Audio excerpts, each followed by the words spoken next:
주님은 종교인을 택하지 않습니다. 퓨 리서치에 의하면 한국 인구의 46%는 무종교인이며 29%는 기독교인, 23%는 불교인이라고 합니다. 1900년에는 인구의 1%만이 기독교인이었지만 지금은 10명 중 3명이 기독교인이고 그 중 1명은 천주교 신자입니다.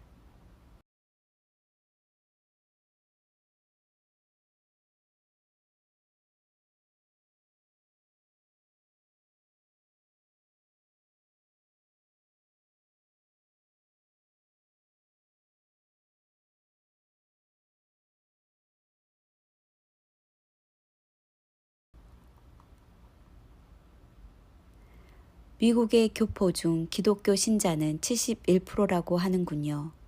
무종교인은 23%에 불과하고 불교는 6%입니다.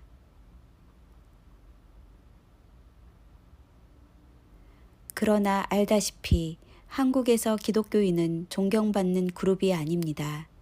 주류 언론의 선동과 편견이 어느 정도 역할은 했지만 아니 땐 굴뚝에 연기 나겠습니까?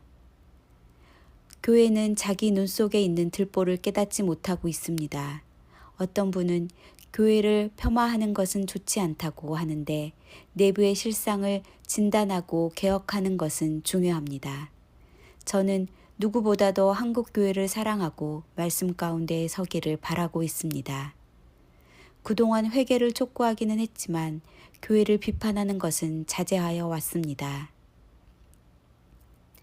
그런데 한국 목회자의 80% 이상은 구원파 교리에 빠져 있다고 합니다.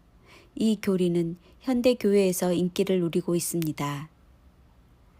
초대 교회의 영지주의와 니골라당이처럼 믿음으로 구원받았으니 행위는 중요하지 않다는 교리가 만연합니다. 마음은 거룩한데 행실이 더러운 신자는 없습니다. 목사님들이 그런 생각을 가졌으니 신자들이 세상에 나가서 어떻게 살았을지는 뻔합니다. 그래서 한국 교회가 이 지경이 되었습니다. 살아있는 교회, 살아있는 믿음을 가진 신자는 몇 프로나 될까요? 그들이 이런 상태가 된 이유는 배불렀기 때문입니다. 아벨과 가인은 둘 다 하나님에 대한 믿음을 가지고 제물을 드렸습니다. 그런데 왜 가인의 제물은 거절하셨나요? 예배는 각자의 삶을 대변하고 제단의 종류를 결정하기 때문입니다. 가인은 죽은 행실로 제물을 드렸습니다. 주님께서는 제단에 올라온 살아있는 자와 죽은 자의 제물을 구별하시고 심판하시기 위해 다시 오실 것입니다. 여러분, 예수님께서 한국에 지금 오셔서 사역을 하신다면 누구를 12제자로 삼을까요? 한국 교회에서 가장 큰 교회 1위에서 12위까지 대형 교회 단임 목사님을 제자로 삼을까요? 저도 이에 해당합니다만 신학교수나 장로님, 권사님을 제자로 삼을까요? 예수님은 초림으로 오셨을 때 한 명도 그들 중에서 제자를 삼지 않으셨습니다. 유대교는 당시 그 시대의 주류 종교였고 그들의 조직은 거대했습니다. 우두머리 대제사장과 제사장들, 사내들인 회원, 바리새인이나 서기관 중에서 한 명도 제자로 삼지 않았습니다. 제자로 삼기는커녕 유대교를 철저히 외면하셨습니다. 그들은 주님을 대적하는 일에 앞장섰습니다.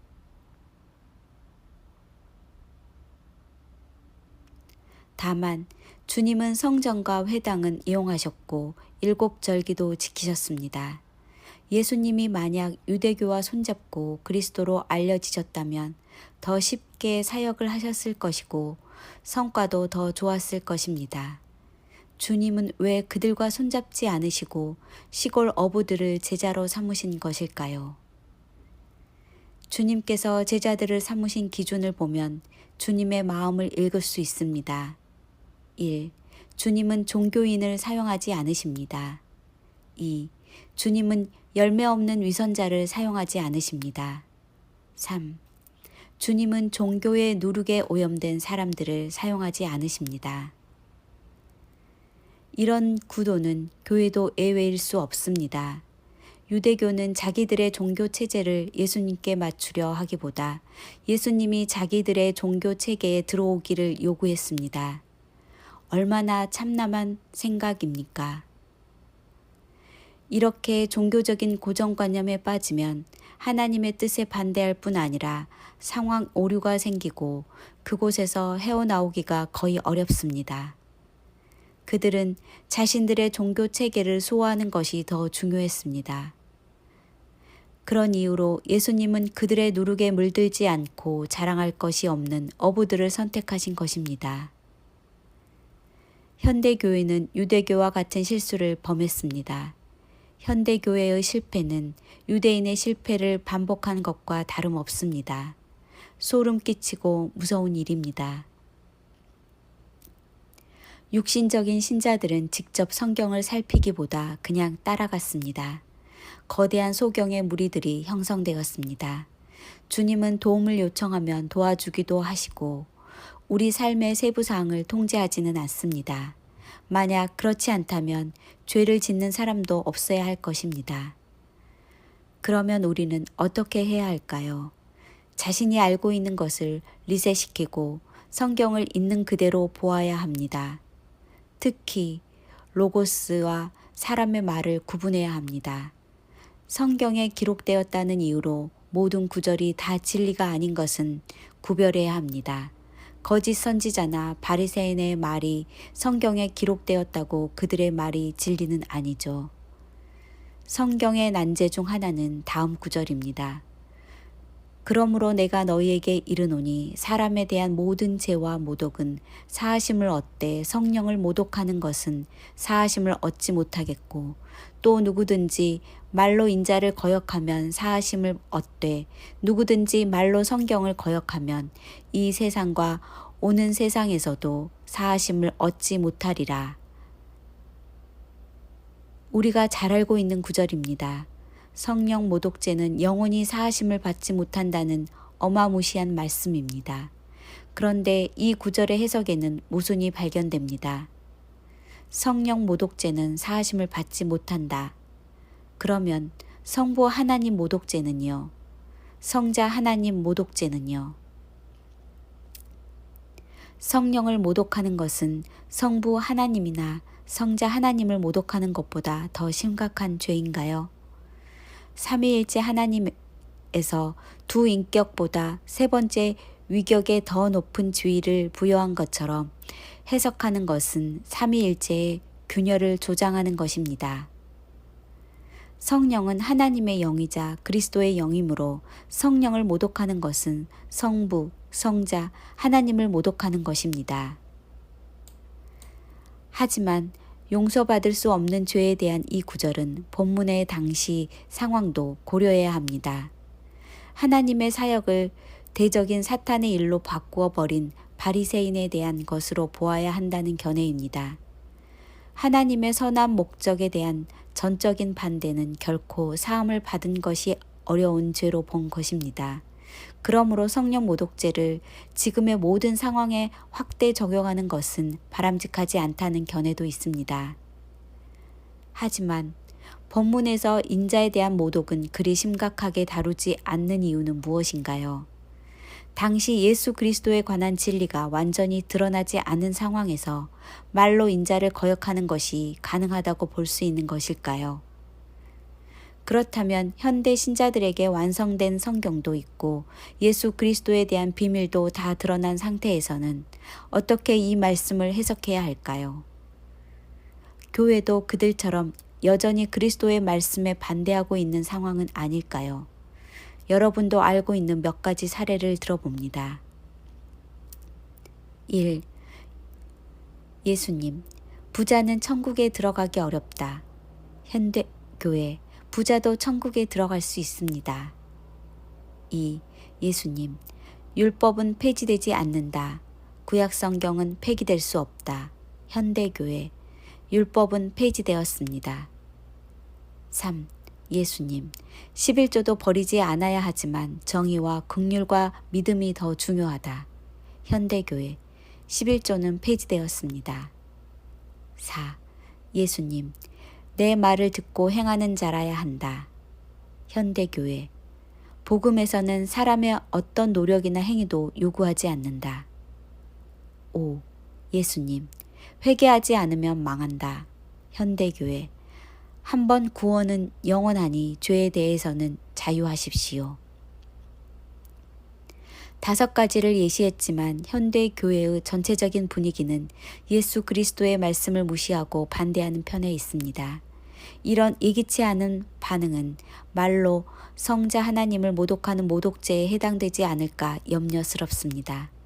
심지어 예수님의 말씀이 그들의 교리와 충돌하니 예수님을 구약시대의 인물이라는 댓글을 보기도 했습니다.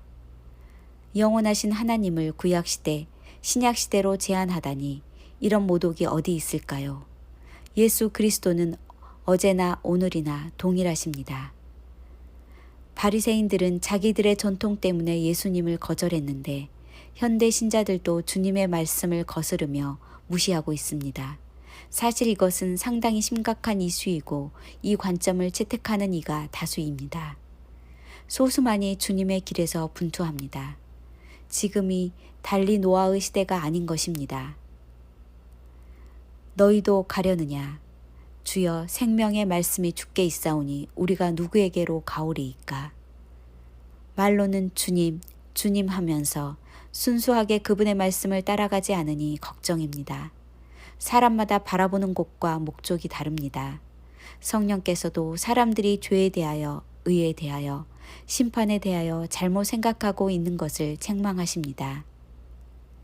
천지는 없어질지언정 주님께서 하신 말씀은 없어지지 않을 것입니다. 주님을 반대하는 바리새인을 회칠한 무덤이라 하셨습니다. 로고스와 사람의 말은 전혀 다른 것입니다. 비슷한 것이 아닙니다. 아무리 사람이 성령의 감동으로 말한다고 하더라도 사람의 말이 하나님의 말씀보다 더 권위를 부여할 수 없습니다. 이것이 가능하다고 주장하는 사람들이 교회에 많다는 사실입니다. 그들은 칼빈의 교리를 반대하면 이단이라 말합니다. 그러나 예수님의 말씀을 반대해도 이단이라고 말하지 않습니다. 큰 산이나 높아진 것들도 주님 앞에서 평지가 되어야 하고 빛 가운데 서야 합니다. 만물은 주님 앞에 납작 엎드려야 합니다. 그분은 우리에게 사랑의 주님으로 친숙하지만 그분이 얼마나 두려운 분인지에 대해서는 대부분 알지 못합니다. 오직 몸과 영혼을 능히 지옥에 멸하실 수 있을 이를 두려워하라. 그 보이는 바가 이렇듯 무섭기로 모세도 이르되 내가 심히 두렵고 떨린다 하였느니라. 지상 재림 때에는 짐승의 표를 받은 수십억 인류가 그분의 말씀 한마디로 일시에 사망합니다. 그 나머지는 말탄 자의 입으로부터 나오는 검의 죽음에 모든 새가 그들의 살로 배불리더라. 여러분 생각해 보십시오. 만약 여러분이 예수님 시대에 있었다면 누구의 말을 들으려 가겠습니까? 예수님입니까? 베드로나 사도 요한이나 바울입니까? 사도들의 서신을 폄하하는 것이 아닙니다. 우선순위를 말하고 있습니다. 사도들의 서신은 어느 정도 자신의 경험이나 편견에 영향을 받을 수밖에 없는데 서신마다 특색이 있는 이유입니다. 바울도 어떤 구절에서는 단지 자신의 의견을 기술한다고 밝혔습니다. 그러나 하나님의 말씀은 이런 영향을 받지 않습니다. 주님을 첫째로 두어야 하고 주님의 말씀도 마찬가지입니다. 사람의 말도 인용할 수 있지만 그리스도 말씀의 터에서 그렇게 해야 합니다. 하늘에서 내려온 자 곧 인자 외에는 하늘에 올라간 자가 없느니라. 에녹이나 엘리야도 하늘에 올라가지 않았나요? 하늘의 모든 비밀을 알고 아버지와 늘 대면하신 주님 외에는 사람이 물리적으로 하늘에 올라갈 수 없습니다. 주님은 유일한 하늘의 목격자입니다. 사람은 땅에서 났고 주님은 하늘에서 났습니다. 그러니 누구를 감히 주님과 비교할 수 있겠습니까?